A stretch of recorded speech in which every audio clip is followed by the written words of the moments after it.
This next video in our section on empathy, that is why empathy doesn't work and how you survive in a hostile environment, requires us to consider self-regulation. That is, how do we regulate ourselves? We're thinking about self-regulation.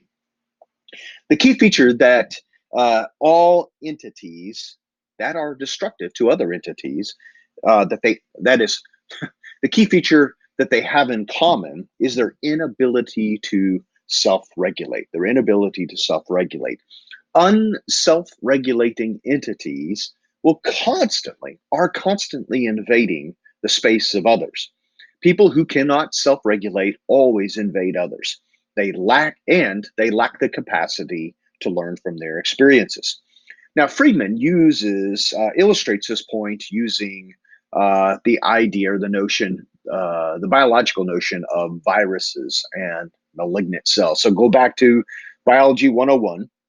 We know that viruses can change, but they cannot evolve. We know that they have no self. That is, malignant cells do not properly self differentiate. That is, they form unself regulating colonies. They are unconnected with and uninfluenced by others.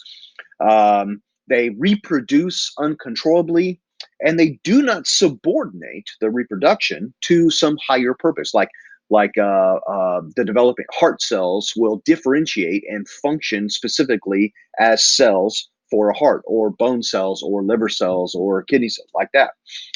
They don't subordinate their reproduction to some higher purpose, and they don't know when to quit.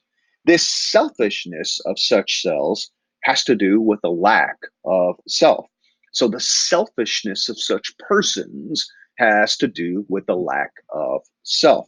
Certain human beings and even factions in our culture function in the same way. They lack self regulation.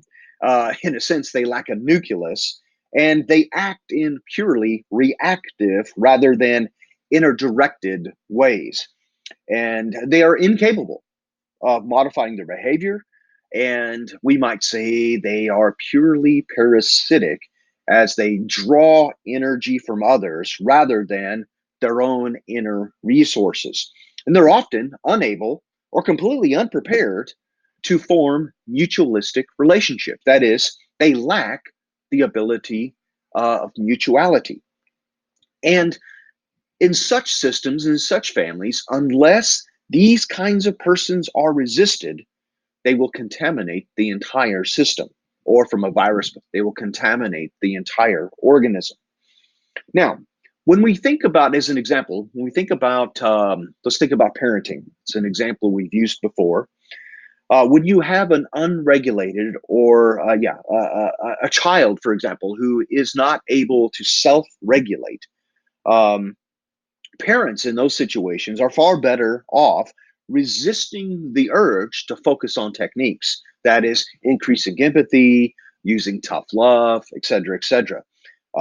Such things will not modify the behavior of the child.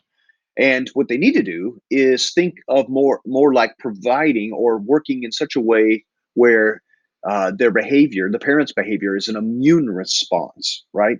They should concern themselves with developing an immune response that concentrates on their own integrity, not allowing the unruly child to set the agenda. Now, as long as a parent is focused on modifying the unruly child, their stamina will be sapped. But when they focus upon their own welfare, their stamina will increase. And when parents learn to self differentiate from their children in such a manner, the children themselves learn to self differentiate. Until the parents learn to do this, the child is unlikely to. Now, when we think of institutions like maybe higher education or some school system or any kind of institution, and again, we can refer to this as a system, we can think of and identify characteristics of malignant members of institutions. And uh, in our next video, that's what we're going to do. We're going to talk about and explore what this malignancy looks like. We're going to identify characteristics of those who do not know how to self regulate. All right.